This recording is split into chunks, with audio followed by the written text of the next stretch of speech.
Ada Dokter Suci. Halo. Bu Dokter, apa kabar? Sehat? Dokter Luar Yuli biasa Suciati ya. baik. Ya, Dokter Saya Yuli. panggilnya Suci apa Yuli? Uci. Ucis. Wow. Lebih akrab. Oke, Yoi, dokter boleh ini akrab. dokter ini bidang olahraga dan gizi ya. Spesialis. Spesialis bidang bidang olahraga olahraga dan dan gizi. Oke, Oke. Dok. Oke. Tadi dengar obrolan saya sama Bobby sebelumnya nggak? Kita lagi obrolin soal junk Ya food. ngomongin junk food ya. Ya, Itu sebenarnya Ya, sehat tahu, nggak tahu. sih? Kalau dimakan dikit aja gitu, sehat nggak sih sebenarnya? kenapa dikit? Ah, sebenarnya udah tahu Buang-buang jawabannya ya gitu. Iya. Ya. Udah tahu jawabannya kan. Oh, udah tahu Apa- Oh, udah tahu Iya jawabannya. kan? Dok, kita kan hari ini tuh lagi ngebahas soal healthy food nih. Nah, apa sih yang membedakan makanan sehat dan nggak sehat itu? Makanan sehat dan tidak sehat. Sebenarnya kalau dalam alam bawah sadar kita tuh udah sedikit banyak orang pada bilang ini, kalau makanan sehat itu rasanya nggak enak sih gitu. Iya, Benar betul. nggak? Betul. Ya.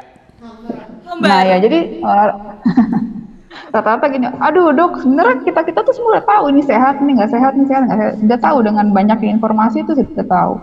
Pada dasarnya adalah makanan yang tidak banyak diolah ya, atau Iya. pakai aditif dan tambahan, kemudian pakai zat kimia, kemudian pakai apa yang lain-lain seperti itu. Artinya raw food, Raw makanan food yang ya. benar-benar diolah dari alam, iya gitu. Saya boleh ini koreksi dulu nggak? Saya spesialis kedokteran fisik dan rehabilitasi. Oke, terus Wow. Oke. gitu. So, jadi kalau misalkan kalau saya nanganin pasien gitu ya, misalkan kita tuh udah tahu bahwa banyak sekali penyakit-penyakit kronis ya, penyakit kronis tuh seperti kayak diabetes, hipertensi, jantung, kolesterol itu sebenarnya pilihannya adalah obat pertama adalah merubah gaya hidup, which is merubah asupan makanan. Oke. Tuh. Nah, biasanya makanan sehat itu udah tahu kok dok, tapi gimana ya gitu. Pengen sih gitu. Contoh orang sakit gula, udah tahu sih nggak boleh makan gula, tapi Iya betul. aduh. Nah, Gitu. tapi apa? Misalnya gini nih, bapak saya kan diabetes sih ya. Nah terus waktu itu saat dia keluar dari rumah sakit itu kan saya kayak dapat listnya tuh, dia harus dietnya kayak gimana. Nah saya sebagai orang awam kan nggak ngerti tuh cara menghitung kalori gitu. Nah itu gimana? Kan nggak mungkin saya tiap kemana-mana bawa timbangan gitu dok. Enggak Maksudnya sih. kayak Sebenarnya kan jadi 50 gram sebenarnya itu ayam kan, misalnya itu sebesar apa sih di tangan gitu. kan sebenarnya ada namanya ukuran rumah tangga ya. Ukuran rumah tangga itu sebenarnya kalau misalnya gitu dari rumah sakit itu sudah ada patokannya. Misal idealnya tuh ya, misalkan hari ini diabetes ini makannya minimal 1.800 kalori gitu kan. Dengan ukuran, jadi ada potongannya tuh misalkan tahu 10 gram, 20 gram, nah itu ada ukurannya berapa potong, nggak gitu itu bisa gitu. Ada ukuran rumah tangganya. Nah itu biasanya akan ditaruh di menunya atau di pilihan masaknya seperti apa. Kalaupun kurang jelas, biasanya nanti diabetesnya akan dijelaskan. Ada contohnya atau dokter gizinya akan jelasin seberapa. Hanya saja sudah tahu makannya segini, kembali lagi ke habitnya tuh, Aha. gitu. Gitu. Biasanya langsung udah tahu kok makanan, biasanya bertahannya biasanya cuma paling lama 1 bulan, 2 bulan, habis itu Iya, betul. cheating berapa kali, kayak gitu. Abis itu banyakan cheatingnya. Iya, nggak usah diabetes sih deh, kita aja yang Iya. normally hidupnya saat ini belum ada komorbidnya, mungkin belum ada komorbid, ya belum ada hipertensi, belum ada diabetes, itu kita aja udah tahu kayak tadi misalkan junk food, gorengan ini itu kita tahu itu sebenarnya not good, not healthy, kan mengandung trans fat, lemak trans, tetap aja kita enak sih, atau paling cepat biasanya alasannya lah cepet dapat gitu, quick meals gitu. Iya. Tadi kan dokter bilang banyak pasien yang konsultasi gitu ya sama dokter. Nah kalau di apa kayak usia kita itu banyak juga nggak yang punya derita diabetes kayak terus kolesterol juga gitu. Ada nggak sih dok? Banyak, usianya berapa Banyak sih? ya? 30-40 lah ya, atau 20-an. Oh gitu. Di usia 30-40 gitu ya? Iya, malahan sekarang tuh kita kalau usia mau jelang 30 tuh sebaiknya kita kontrol kadar gula darah kita sama kolesterol kita sebagai warning gitu. Kita harus tahu nih kita seberapa nih gula darahnya, apakah masuk lampu kuning atau udah jangan-jangan udah termasuk kriteria prediabetes sih gitu. Karena kalau sudah terdiabetes itu sulit sekali untuk kita merubahnya gitu. Lebih baik kalau kita udah tahu, nanti akan kita masukin apa yang kita makan tuh bisa kita perbaiki. Tapi tetap aja saya bilang kembali lagi ke habitnya. Makanan yang sehat itu contoh misalkan nasi merah, kemudian nasi yang banyak oats gitu ya, kemudian apalagi makanan yang dimasak dengan minimal cooking gitu ya. Kalau misalkan masaknya banyak bumbunya banyak bumbu kimia, biasanya memang tidak bagus kayak gitu.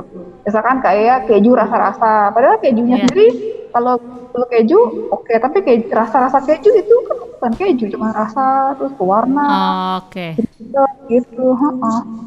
Dok, ini kalau misalnya yang menentukan kita untuk terus hidup sehat, apakah benar harus diimbangi dengan olahraga atau memang dengan menerapkan pola makan sehat aja itu sudah bikin kita umur panjang? Selain Udah cukup, bukan umur panjang dong. Udah cukup, bukan selain ketentuan Tuhan. ada yang tahu. Iya, itu dia. Itu dia. Iya tuh, gimana tuh Gimana Dok? tuh, Dok? Idenya adalah sekarang ini cenderung Halo? Dok? Ya, kita putus. terpaku pada satu tempat sehingga tidak mau bergerak gitu kan. Ya. Jadi sebenarnya kalau bilang ini mau olahraga, kita kan olahraga seminggu sekali gitu, atau geraknya sedikit. Kalau menurut saya selalu bilang sama pasien gitu kan, kalau memang olahraga itu rasanya memberatkan, bahasa yang memberatkan, lakukanlah gerakan tiap hari, tapi aktif. You have to be very active today gitu, maksudnya. Contoh, kalau misalkan kalau misalkan dirimu duduk depan mikrofon, Zoom, everything gitu, tiap 1 jam dirimu harus bergerak dong, pompa otot, latihan, jongkok berdiri, kayak gitu. Nanti kan kalau nggak sakit leher, sakit pinggang, semuanya. Ngulet-ngulet kecil ya, Dok ya. Oke, abis ini aku terapkan kepada announcerku untuk lagi jeda iklan, jeda aglo. kecil. Iya, kalian harus sit up, kalian. Dok. Iya gitu, tahu nggak kalau olahraganya high intensity, jadi kan ada namanya olahraga high intensity interval training kan, udah tahu kan ya, itu olahraga in short periode yang singkat, tapi itu bisa boost cognition loh, bikin kita pinter loh kalau misalnya kita ngelakuinnya oke loh. Iya. Oke. Benar-benar. Tuh dengerin kalian, Kak Bobi. Dokter, Nah, Dok, aku nih penasaran nih. Kalau di setiap kita ngelihat menu diet gitu kan, kayak hampir sebagian besar itu suruh memangkas karbohidrat sebanyak mungkin. Apakah karbohidrat itu seburuk itu gitu? Emang karbohidrat seburuk itu? kalau saya sih, menurut saya gini, yang bukan buruk ya, actually ya banyak penelitian itu membuktikan bahwa gula dan pati yang membuat insulin kita jadi berantakan, dan itu jadi sumber kita stres segala macam, jadi berantakan di tubuh kita. Jadi kalau misalnya kalau kita lihat kita butuh karbohidrat itu kan dari banyak macamnya gitu. Banyak macamnya gitu. Jadi nggak semua zat yang pokoknya kalau misalkan zat itu sudah dimasak berkali-kali atau mengalami proses berkali-kali, itu baru dia bertambahlah kadar glikemiknya sehingga dia lebih gampang lapar buat kita. Misalnya kita makan nasi yang ada serat-seratnya dibanding nasi yang sudah jadi bubur atau lontong, maka kita akan lebih cepat lapar kalau kita makan bubur sama lontong dibanding nasi gitu. Gitu Terus loh. misalnya sarapan jam 7, jam 10 udah lapar ya? Ya mending jam 8 juga udah lapar lagi. Kalian ini perutnya dari apa sih? Dokter. Nah, yang lebih mengkhawatirkan adalah kalau kita kecanduan gula, sugar craving itu yang sebenarnya adalah pasti dikhawatirkan. Kita nih udah rata-rata pada craving gula, dan itu yang mesti kita harus stop lagi. Masih usia 20, 30, 40, you have to stop it. Sebelum kita jatuh ke penyakit kronis gitu. Tuh Kak Lin, stop makan gula dari sendok. Dokter Yuli. Iya. Dulu kan kita Ada slogan. ada slogan kan 4 sehat 5 sempurna tuh ya. Nah, itu masih relevan gak sih saat ini? Masih relevan gak sih itu Kak? Masih berlaku gak sih? Masih relevan nggak sih? Sebenarnya makan tuh intinya adalah bukan hanya jumlahnya atau jenisnya, tapi quality-nya yang kita makan tuh quality-nya bagus enggak gitu. Atau cara makannya menikmati itu berpengaruh nggak, Dok? Kalau makannya ternyata tidak menikmat. Ada namanya mindfulness eating ya, itu juga bisa. Ya, mindfulness itu juga bisa. Sebenarnya kita menikmati gitu. Tapi balik lagi ya, intinya yang dimakan tuh apa kualitinya. Misal gini ya, dirimu minum dengan gue nggak sebut merek, misalkan soda dengan kalorinya dari kalori soda atau dari kita minum air putih biasa, pasti kan berbeda. Tujuannya sama-sama minum, tapi masukannya berbeda kualitinya.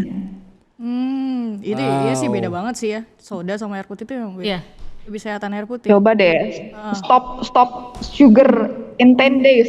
10 hari aja coba dulu. Oh gitu. Kita coba. Kita coba. Terima kasih Dokter Ucis. Iya.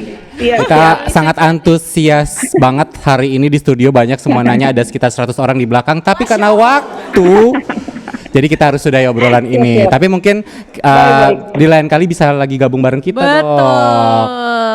Siap, baik. Terima kasih banyak kesempatannya ya. Terima kasih banyak dokter, sehat Yes. selalu. Itu tadi perbincangan kita Iya. dengan Dokter Ucis, dan kita mau jeda dulu ya sejenak. Stay tune.